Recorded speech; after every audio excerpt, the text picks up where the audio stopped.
pessoal, tudo bem? Eu me chamo Catiane, sou integrante do programa de educação tutorial do curso de Engenharia Agrícola da UFPEL e venho aqui hoje para resolver, um exercício com vocês sobre o conteúdo de mecânica dos solos, que é um conteúdo novo aqui no nosso canal, uma playlist que foi criada recentemente, onde no último vídeo eu dei uma introdução sobre essa temática tão importante na nossa área, de atuação da engenharia agrícola. E hoje eu vou trazer então para vocês um exercício mais simples para a gente aplicar os conhecimentos que a gente realizou na última videoaula. Então, alguns momentos eu vou relembrar algumas fórmulas abordadas nesse último vídeo. Eu acho que é interessante a gente começar por aí. Antes de iniciar a resolução do exercício, eu gostaria de pedir que vocês deem like no vídeo, se inscrevam no canal e compartilhem esse vídeo com os colegas de vocês, para que esse vídeo venha ajudar vocês durante a graduação, Então, o exercício que eu venho abordar com vocês pede o seguinte, que a gente calcule a tensão total efetiva e para a pressão no ponto A, de acordo com o perfil do solo ilustrado nessa figura. Então, eu gostaria de anteriormente relembrar que o peso específico da água a gente vai estar tratando nesse exercício como 10 kN por metro cúbico. Geralmente, na mecânica dos solos, é o que a gente usa, esses 10 kN por metro cúbico.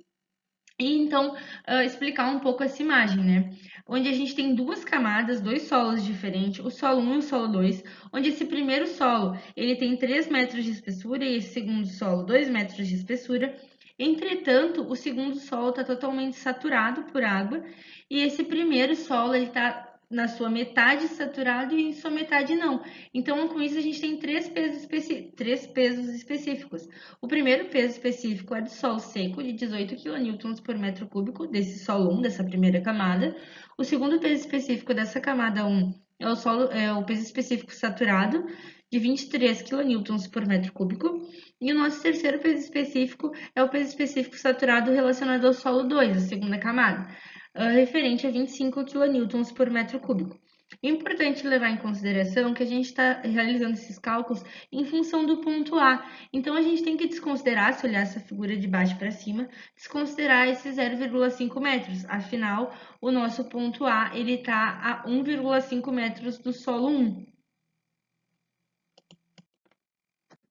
Então, para iniciar os nossos cálculos, a gente vai começar calculando o peso específico do solo submerso para cada uma dessas duas camadas de solo.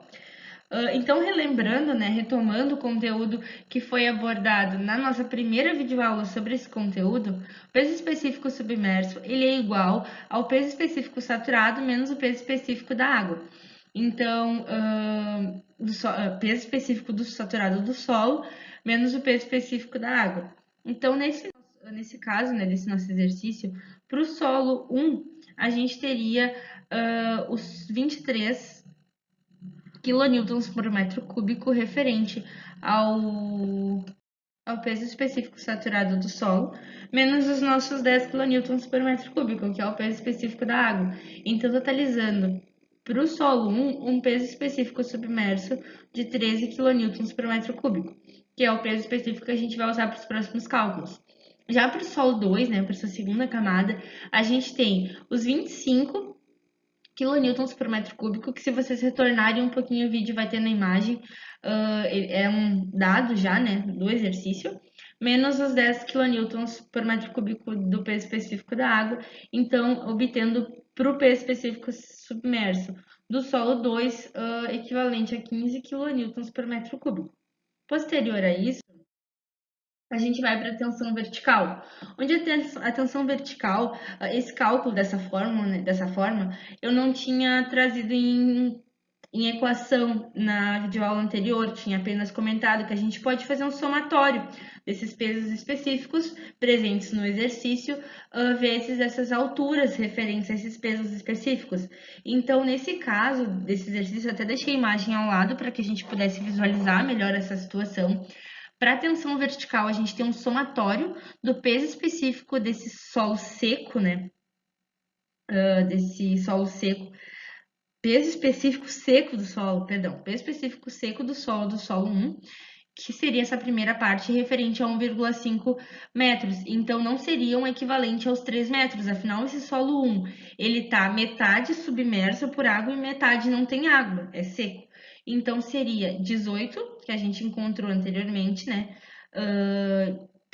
18 dado ali da questão, o peso específico seco do solo, 18 quilonewtons por metro cúbico, vezes a altura desse solo seco, que é 1,5, mais o peso específico submerso do solo 1, que a gente encontrou no cálculo anterior, né? Do peso específico submerso, que eram 13 vezes essa altura desse solo 2, que é 1,5, seria o solo submerso, mais o peso específico submerso do solo 2, que a gente também calculou anteriormente, equivalente a 15 kN por metro cúbico, vezes essa altura. Aqui é importante a gente levar em consideração que a gente está fazendo esses cálculos para o ponto A e não para o total do solo 2, né? Então, a gente desconta esse 0,5 metros e a gente tem 1,5 metros para esse solo 2, porque é referente ao ponto A. Então, dessa forma, para tensão vertical, a gente tem uma tensão vertical equivalente a 69 kN por metro cúbico para esse exercício. Em relação à pressão neutra, eu trouxe para vocês uma fórmula diferente no vídeo anterior, mas dá para fazer das duas formas, né? Afinal, a gente vai encontrar os mesmos resultados. Para a pressão neutra, então, a gente tem a altura da água vezes o peso específico da água, que é 10 kN por metro cúbico. Então, a gente tem essa altura da água equivalente a 3 metros. Se a gente descontar o 0,5 do ponto A, né, que não está até o final do solo, a gente pegar só a espessura de solo que tem água, a gente vai ter 3 metros. Vezes os 10 kN por metro cúbico, a gente vai ter uma pressão neutra de 30 kN por metro cúbico. Em relação à tensão total, então, que era outra questão pedida no exercício, tensão total é igual a tensão vertical mais a pressão neutra. Nesse caso, a gente tem, então, uma tensão total equivalente a 99 kN por metro cúbico, onde a gente tem a soma dos 69 kN por metro cúbico e os 30 kN por metro cúbico descobertos nos últimos cálculos. Então, eu gostaria de agradecer a atenção de todos. Se tiver, por algum acaso, ficado alguma dúvida, entre em contato nos comentários ou através do nosso e-mail ou redes sociais para sanar essas dúvidas, né? E aguardem os próximos vídeos com exercícios um pouco mais elaborados sobre essa temática. Muito obrigada pela atenção de todos e tenham todos uma boa semana. Até a próxima!